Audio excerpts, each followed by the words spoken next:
அந்த நேரத்தில் அபூபக்கர் ரலியல்லாஹு உமர் ரலியல்லாஹு இன்னொருத்தர் போத்திட்டு நடுங்கிட்டே வாராரு.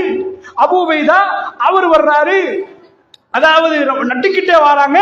மஷூரா நடத்தப்பட்டு அபூபக்கர் ரலியல்லாஹு அவர்கள் தலைமைத்துவத்துக்கு பையத்து செய்யப்படுவது.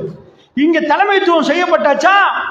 இப்ப இவர்களுக்குள்ள என்ன நடக்குதுண்டா, அட அலி என்ன கூப்பிடல அந்த இடத்துக்கு, இது ஒன்று. என்ன அந்த சபைக்கு கூப்பிடல. ரெண்டாவது என்ன, ஃபாத்திமா ரலியல்லாஹு வந்து கேட்டாங்க, கஷ்டமா இருக்குது.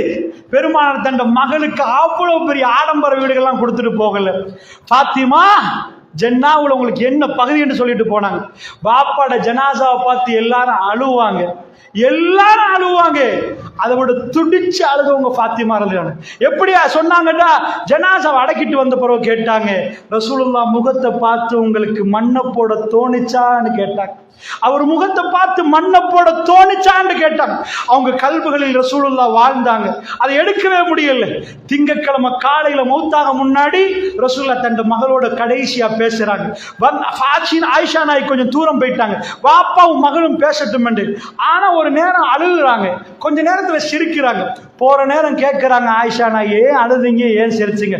பிறகு சொல்றேன்ட்டு போயிட்டாங்க. பிறகு சொன்னா என்ன, பாப்பாவுடைய அந்த சக்கராத்தை பார்த்து அழுதார்கள். ஃபாத்திமா ரலியல்லாஹு அழுதாங்க. இப்படி அழுகுறவங்க சிரிக்க இயலுமா? வாப்பா இன்றைக்கு மௌத்தா போறாங்க, அந்த ஹதீஸ்ல தெளிவா வருது. ஐயோ இன்றைக்கு பிறகு உங்க வாப்பாக்கு இந்த வேதனை இல்லை ஃபாத்திமான்னு சொல்லிட்டு சொன்னாங்க, எனக்கு பிறகு நீங்க தான் எனக்கு கிட்டையே குடும்பத்துல வரப்போறீங்க ஃபாத்திமா. 6 மாசத்துல மௌத்தா போறாங்க. உங்களுக்கு ஜன்னால இந்த அந்தஸ்து சிரிக்க ஆரம்பிச்சுட்டாங்க. தண்ட மகள் தண்ட வாப்பாவை எவ்வளவு நம்பியிருப்பாங்க. மரண படுக்கையில் உள்ள வாப்பாவை பார்த்து